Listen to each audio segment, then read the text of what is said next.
We're here at Baja Pits 12 in San Ignacio, and we're about to do a driver change. Took on a little bit of fuel, we're doing some adjustments, making sure that the steering box is still adjusted correctly, and tinker with the suspension just a little bit, and then we should be off shortly. San Ignacio is great. San Juanico, I'm not even going to tell you about it. It's so awesome, and you guys should never go there. Actually, it's terrible. Don't ever go to San Juanico. It's the worst. Seriously, I'm pretty sure she slept. No, this is just me. And only like 3 Diet Dr. Peppers, too, which is pretty good. Normally I'm at like 6 at this point. Remember before you met me? No, I don't.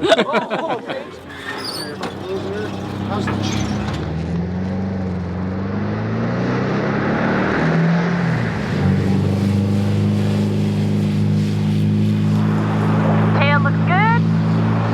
I look good. You look good. We're looking good.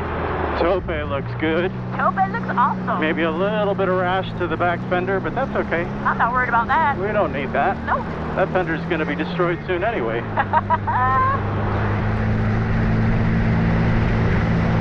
I've been driving quite a bit of the course. I've probably driven maybe 500 miles of the course, and it's very, very deep silt, very deep ruts.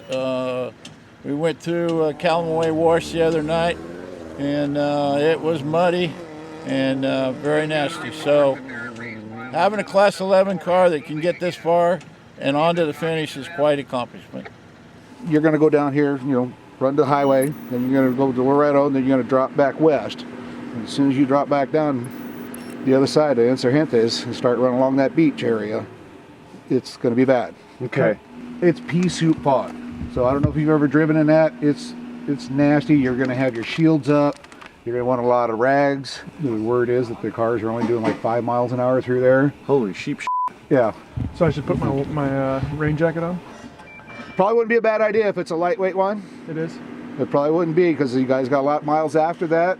And if you get wet, Then you'd be cold? yeah, you're going to be cold, hypothermia, that kind of thing.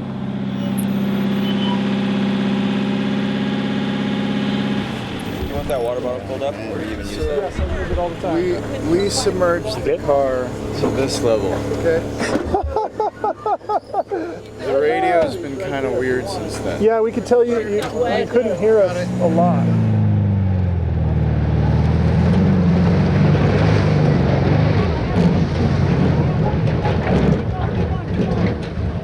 The last probably 25 or 30 miles have been really difficult, and I was definitely starting to make some mistakes, just kind of pushing a little bit too hard to try and get here quicker.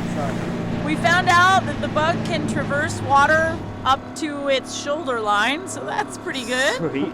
We got stuck in the silt, mostly because there was another vehicle that was stopped, and we had to stop, and then it's all over. So that took a while, but we had a very friendly local that pulled us out with his Hummer, so that was awesome. Nice. Yeah, it was pretty cool. We got out to scout a couple of things because we were like, this is no way. And it was just all these rock ledges, and so you came across these things, and this rock ledge down and rock ledges up, and I'm like, this is King of the Hammers, and we have a 1970 Volkswagen Beetle. This isn't going to happen. Turns out it did. It's pretty remarkable.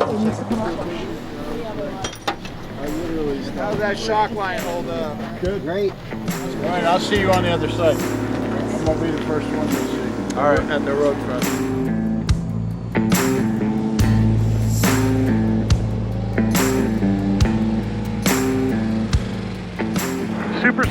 Super straight, right through here. I'm just trying to stay classy. Just trying to keep her out of the cabbage, bud. You just stick it between the mustard and the mayonnaise. Oh, silt coming up. Silt and cactus zone is what our notes say. All right, curving to the right.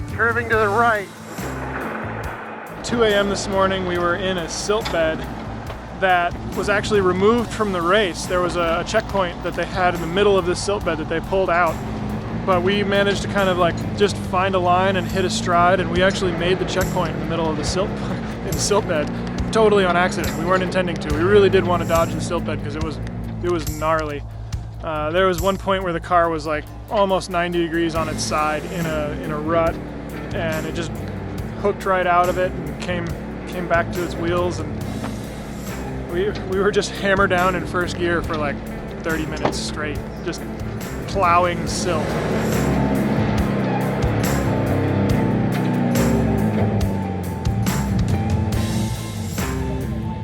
I gotta get out. 11:37 race. We are stuck in some silt here. Race mile.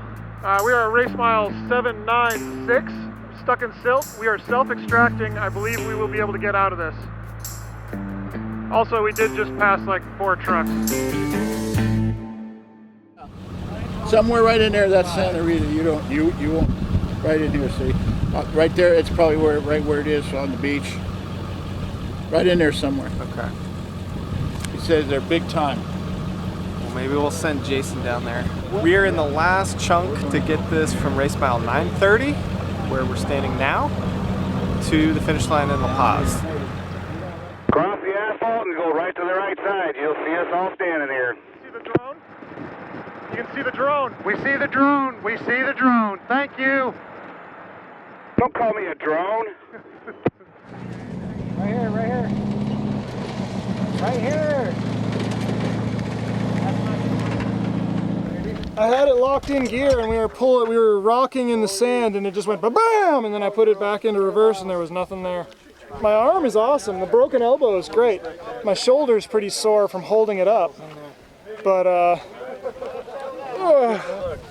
the bionic arm is real good. That's the same. We've been back and forth with them, and Larry saw us pass them on this just pin straight, like dirt road, 3 lanes wide, going 60 miles an hour. Somebody's got a picture of that somewhere. These 2 Class 11s, like off the back, it's just pinning.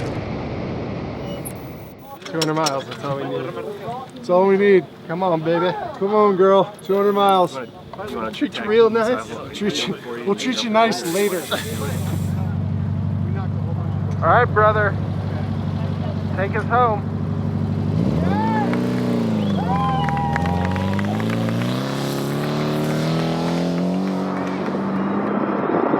Remember, slow and steady. Not get stuck. Make it to La Paz. 200 miles.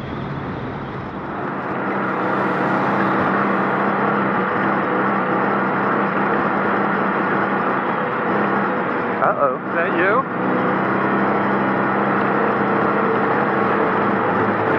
Uh-oh. Probably too hot. Yep, you're 240 almost.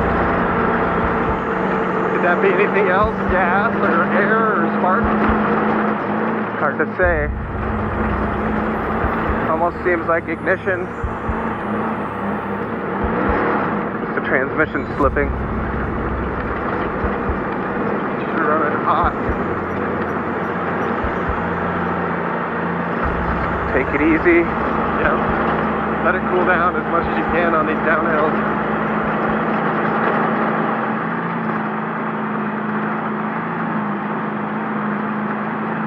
This isn't anything like the movie Herbie Fully Loaded with Lindsay Lohan. Our car hasn't talked to us once either. I got a vehicle up in the road, probably 300 yards.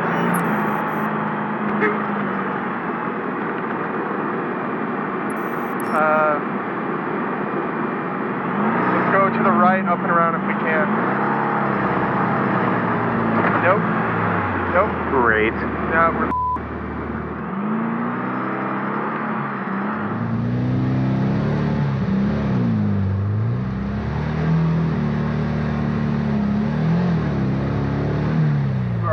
centered, my friend. Okay, well, we gotta dig then. Okay, let's do this. Good? Yep.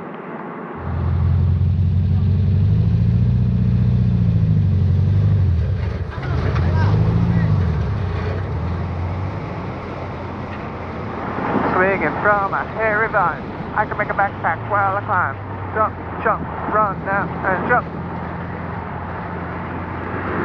is where the silt is. Yep. Right here. Better leave some fuel on, buddy. Fuel, fuel, fuel, fuel.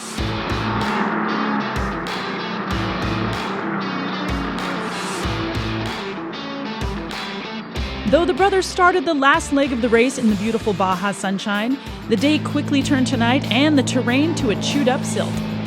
But the Project Baja secret weapon had finally arrived. Blanco Diamante, a 1991 Ford Econoline van with four-wheel drive and a 10-inch lift. Though late to the chase, Blanco Diamante rescued Tope no fewer than 4 times over a 6-mile stretch, one time towing 1137 a full 2 miles through waist-deep silt, throttle pinned and revs up in the stratosphere.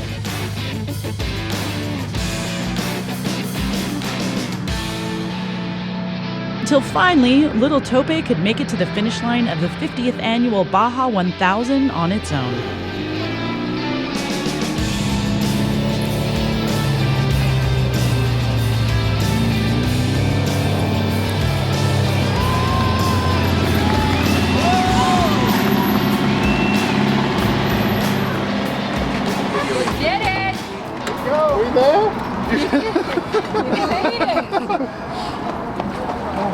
Good job. Guys, you did awesome. I'm so good to see you.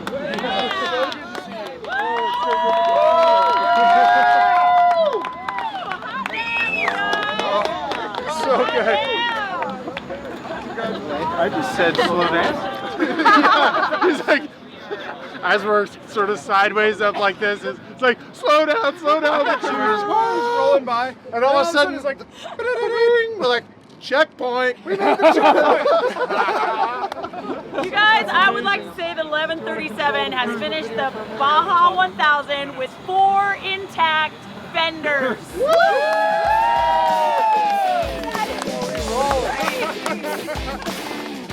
I wasn't in Tope when it crossed the finish line, and we were 10 hours late on time, but this is still one of the most satisfying finishes I've ever had. I didn't build the car, putting in countless hours of welding, wrenching, and painting until a stock bug turned into a race car. I didn't help plan logistics or buy the food or book the hotels. All I did was offer to document the race and sit in the co-dog seat. No, it was satisfying because I got to see a group of friends come back from their failure a few years before, to learn from their mistakes and move forward as a successful team, working together to achieve what others would find impossible. Racing with Project Baja shows me that with good friends, a good plan, and a good car, you can accomplish anything.